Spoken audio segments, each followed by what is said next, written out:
Quer dizer, então, que quando o mercado abriu, no dia de hoje, um dia após a divulgação do resultado da Semin, ela acabou chegando a subir mais de 10%. Bom, vamos conversar um pouquinho sobre o ano de 2024 e ver se isso faz um pouco de sentido. Vamos lá?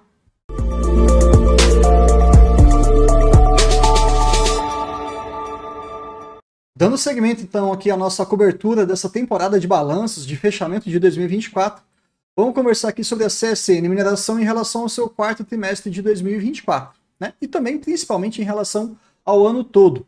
Obviamente, vamos nos basear 100% em relação aos dados que foram apresentados pela própria companhia. E quando não tiver na apresentação, a gente vai utilizar algum documento que está lá dentro, seja o formulário de referência, algum dado histórico, o guia de modelagem, por aí vai. Acho fundamental que você cada vez mais procure investigar e utilizar esses documentos anexos. Eles fazem com que você entenda cada vez mais sobre o negócio que você está investigando. Tá bom? Pequeno resumo aqui, nada de muito novo, mas alguns pontos que merecem algum destaque. Produção e compras bateu ali 42 milhões de toneladas, né? E na hora que você abre o formulário de referência, a versão número 4, na página 109, você percebe que eles tinham ali uma meta de 42 a 43,5 milhões. Cara, sendo bem sincero, foi ali na risca, né? No limite inferior, para falar assim, olha, cumprimos o nosso guidance. Não vou questionar muito isso daqui, porque eles têm a autoprodução deles, né? Extração de minério ali da Casa de Pedra, se eu não me engano, fica aí em Congonhas, na cidade de Congonhas. Mas também eles têm a própria compra, né, que eles acabam fazendo. Sim, a Semin ela compra e vende, então, parte desse minério de ferro. A gente vai abordar um pouquinho mais para frente, mas de todo fato, cumpriram a meta, né? O custo C1 fechou 2024 ali na casa de 21 dólares por tonelada, também dentro do guidance, que foi ali de 21,5 a 23. Então, na realidade, o custo C1 ele superou, né, porque ele foi um valor inferior ao mínimo que eles estavam esperando, o que é excelente. Tá? Um outro ponto que eu acho que é legal a gente cada vez mais explorar aqui com vocês, e aqui a gente vai fazer um slide específico sobre isso, é mostrar quais são as principais variáveis que influenciam no final do dia em relação ao lucro. E vocês vão perceber que algumas coisas bem distintas aconteceram ao longo do ano. E você ter um embarque dos seus minérios, né, sendo exportados para o mundo, principalmente para a China, sendo 100% no porto de Tecar, ali no complexo Tecar, isso traz para a gente uma redução de frete marítimo, o que é muito interessante. Uma independência, ou melhor dizendo, uma visualização daquilo que a gente pode dizer que é verticalização do negócio. Lembrem-se, quando você fala de commodity, você tem que prestar atenção em redução de custo. De todo modo, também tivemos ali um aumento da margem EBITDA ajustada, mas aqui essa métrica em específico eu não gostei muito, porque vocês sabem que eu gosto de olhar sempre o trimestre com o trimestre correspondente do ano passado. E aqui eles fazem uma comparação com o tri anterior apenas. E é importante que você lembre o modelo de negócios da Semin. Ela basicamente faz a extração do minério de ferro, que está extremamente exposta a um fator climático, que a gente vai abordar daqui a pouquinho. Mas antes de responder essas perguntas, eu fiz aqui um compilado de aproximadamente 3 slides em uma tela só, para vocês fazerem a conexão de cada um desses gráficos. Então, vamos lá. Vamos pegar ali a produção, que vocês já estão vacinados, tem a produção e compra de minério. Ela acabou ficando relativamente estável, caiu 1,3%. Sendo bem sincero, quase nada de diferença. Está tudo dentro dos conformes. Mas o que eu queria que você prestasse atenção? Olha a composição dessas colunas. No total deu praticamente a mesma coisa. Mas olha como que a produção deles tem aumentado. Aqui fica uma crítica para a Semin, porque eu procurei no site deles e não encontrei esse número digerido, segmentado. Paciência, né? Caso você encontre, deixa aqui no comentário para depois eu melhorar a minha análise. Mas de todo modo, visualmente a gente percebe que a produção própria ela está aumentando e está diminuindo cada vez mais a compra. E isso está relacionado principalmente em relação à margem. Eles falaram isso muito durante a teleconferência e também durante o CSN Semin Day de 2024, que obviamente aconteceu o ano passado. Então, tudo dentro daquilo que a gente esperava. Um outro ponto que também chama a nossa atenção positivamente é em relação ao estoque. De novo, olhando o trimestre correspondente, teve uma queda de 17%. E eles explicam isso porque tivemos uma demanda maior lá na China. Sim, a China não está parada, o mercado não morreu e estamos vendo alguns movimentos interessantes que isso vai acabar mexendo na nossa análise que a gente coloca lá na plataforma do VDA. Mas, de todo modo, eles acabaram vendendo, então, uma boa quantidade. Saíram de 4 milhões de toneladas e foram para 3,3. Então, 700 milhões foram vendidos, mas com uma característica. Uma demanda de low grade, ou seja, uma qualidade do minério um pouco inferior. Você acaba vendendo parte do seu estoque, mas em termos unitários, você acaba vendendo algo que é mais barato porque ele tem menos qualidade. É bem simples isso. Se você tem um grau de pureza maior, você vai cobrar mais. Se é um grau de pureza inferior, necessariamente o preço vai ser mais barato. E isso explica aqui a conexão com esse slide de receita líquida, em que ele mostra a receita líquida unitária, saindo de 80 dólares no ano de 2023 e caindo para 56. Não tem problema mesmo. Mesmo que você esteja aqui de olho na receita líquida, que sim, saiu de 17 bilhões para famigerados 13. Mais de 20% de queda. Opa! Para quem já está acompanhando aqui o VDA, sabe que a gente gosta de fazer aquela demonstração de resultado do exercício, a DRE, e você sempre vai olhar ali a primeira linha, né? Está relacionado muito à receita. Se a receita está caindo mais de 20%, é esperado que provavelmente o lucro vai cair também. Mas, pela essência desse negócio, não foi o que aconteceu. E eu quero que você saia desse vídeo entendendo qual foi o desfecho e quais foram os fatores que fizeram essa transformação de uma redução de receita com o aumento do lucro, que acabou impactando ali, no curtíssimo prazo, um aumento das ações de mais de 10%. É claro que tem outros fatores, né? Mas um deles certamente foi esse. Quando a gente olha aqui uma outra conexão importante desses gráficos que eu trouxe para vocês, olha a observação que você tem que ter em relação à sazonalidade do negócio. Quando a gente pensa em produção e compras de minério, vamos pensar basicamente aqui no total, tá? Não vou ficar aqui segmentando mais não. Mas perceba que o primeiro trimestre do ano de 2024, ele foi o menor da série. Aí você fala, poxa, será que tem algum motivo? Sim. Nesse período, geralmente na região de Congonhas, você tem ali um aumento das chuvas. Então, provavelmente você vai ter ali uma mineração mais afetada. Quando você pensa no terceiro tri e até no quarto tri, geralmente são trimestres que estão um pouco mais seco.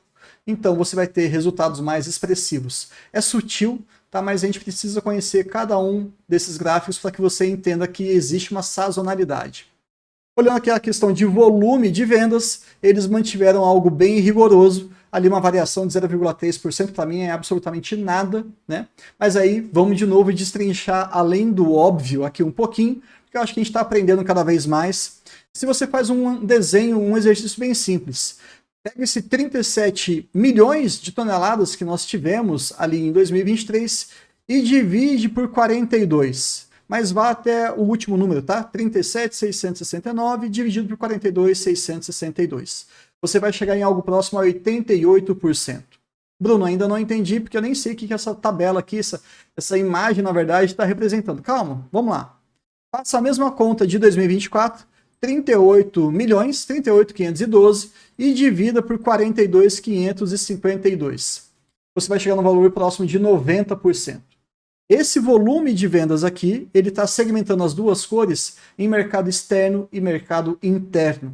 Nós saímos de 88% em 2023 e rompemos a barreira dos 90% para mercado externo. E esse é um argumento muito forte pensando no Brasil, dado que, historicamente falando, a nossa moeda ela tende a desvalorizar cada vez mais em relação ao dólar. Então, se você tem uma companhia com 90% da sua receita vindo lá do exterior em dólar e 100% do seu custo praticamente sendo mensurado em reais, isso é sensacional, tá? É maravilhoso. Bom, tudo isso aí vai explicar o quê? Quando você tem um movimento de compra menor e uma produção maior, como a gente explorou nesse primeiro gráfico aqui, você acaba tendo um custo do produto vendido, o tal do CPV, menor. Porque veja, se você está tendo toda a cadeia de produção dentro da sua própria empresa, Na hora que você vai olhar o custo por produto vendido, ele tende a ser menor do que se você está comprando de alguém e vendendo para outra pessoa. Até porque quando você compra de alguém, ali já está embutido o lucro dele. Entendeu um pouquinho a diferença? Se eu estou diminuindo a minha compra de minério, eu vou ter uma redução do CPV. Isso é maravilhoso, uma queda de mais de 20%, quase 22% na verdade, em detrimento do volume total, mas está tudo bem. Eu aumento a minha margem, mas eu diminuo um pouquinho do meu volume. Vida que segue. Agora vamos tentar entender como é que a gente consegue enxergar um lucro maior, que a gente vai colocar no slide mais para frente para vocês, com uma análise bem interessante. Vale a pena continuar aqui assistindo com a gente. Quando você olha o EBITDA do terceiro TRI de 24 e o EBITDA do quarto TRI de 24, eu gostaria de ter uma visão consolidada, mas está tudo bem, não tem problema nenhum. Veja que essas variáveis aqui, volume, sabemos que foi um volume menor, está tudo bem.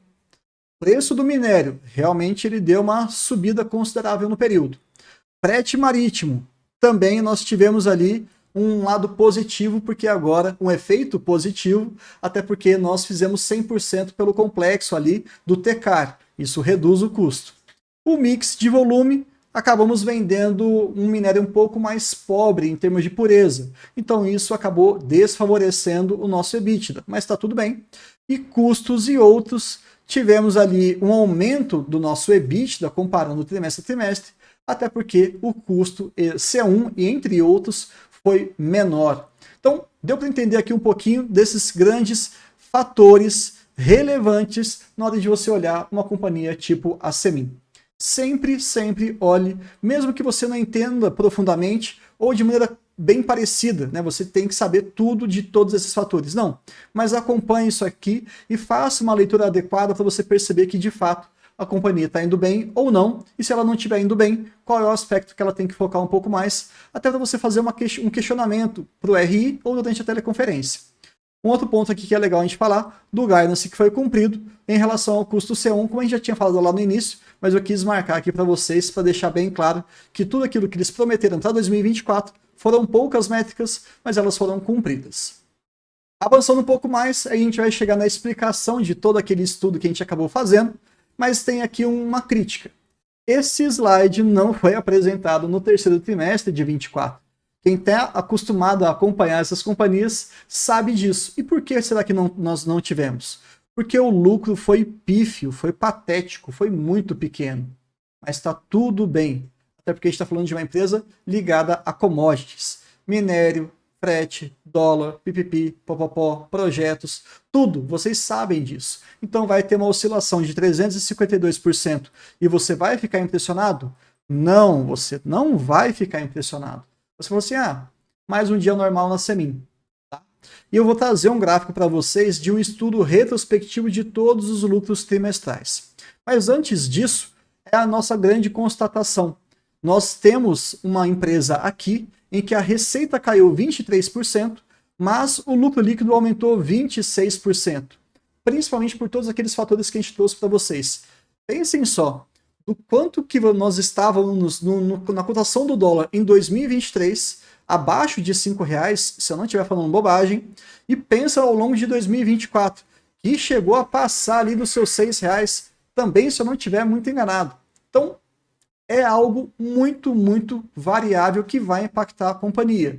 Mas lembrem-se, nesse momento foi algo positivo. Eventualmente, de maneira muito conjuntural, se o dólar cair, a Semin também vai apanhar bastante. Não fiquem tão animados assim. Mas, olhando o consolidado, o lucro saltou de 3,5 bilhões para 4,5, sensacional, quase 27%. E é daqui, desse lucro líquido, que sai o nosso provento. E a gente tanto gosta. Deve vir algum pagamento daqui a pouco, tá? Eu ainda não fiz as contas, não me proponho a fazer esse tipo de conta, mas provavelmente nós teremos. Eis aqui, então, um dado que é para você ficar vacinado também. Tá? A gente não precisa destrinchar cada um dos trimestres. O ideal, que eu sempre falo para vocês, você vai estudar o histórico de uma companhia, pelo amor de Deus, senta a bunda na cadeira e olha o que aconteceu em cada ano. Porque senão, às vezes, você vai olhar alguns resultados e não sabe o porquê que isso aconteceu. Mas aqui eu quero olhar um outro aspecto. É mais o comportamento, a volatilidade. Olha no segundo trimestre de 21, e esses são os dados do RI, eles tiveram um lucro ali de 2,5 bilhões de reais. No trimestre subsequente, 90 dias depois, foi de apenas 800 milhões. Ou seja, algo próximo a 1/3 do resultado. 1/3 é muito relevante. Isso pode acontecer. Assim como tivemos ali em 2020, o primeiro tri para o segundo, dobrou. Foi 2 vezes. Assim também como você teve ali do terceiro tri para o quarto tri, saindo de 400 para 2 bi, vamos arredondar aqui, tá? Quase 5 vezes mais. Então, não fique muito emocionado com isso. Se o mercado está querendo subir 10% a ação, ou se eventualmente ele despencar 15% a ação, saiba que o mercado ele é muito imediatista, ele vai ficar olhando essas oscilações de curto prazo, mas a gente não. E talvez agora eu traga para vocês uma abordagem que eu não exploro tanto, mas eu acho que é fundamental vocês também ficarem muito vacinados em relação a isso. Bruno, por que raios a Semin tem ali uma alavancagem tão negativa assim? Menos 0,79 vezes. Vai, menos 0,8, né? Aproximadamente. Pô, né? Dívida líquida dividido pelo EBITDA e dando ali um resultado negativo, a gente não está muito acostumado, né? Mas é justamente um dos principais fatores o que a gente acabou de mostrar. Essa grandíssima variedade, ou melhor dizendo, variação do lucro líquido, traz ali um risco inerente ao negócio.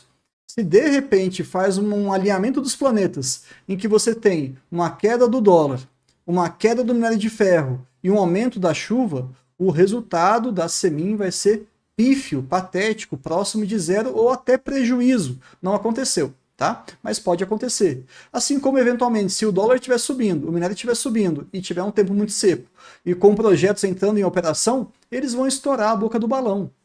Então, tem que ter cuidado, pensando sempre nos riscos que aquele negócio apresenta.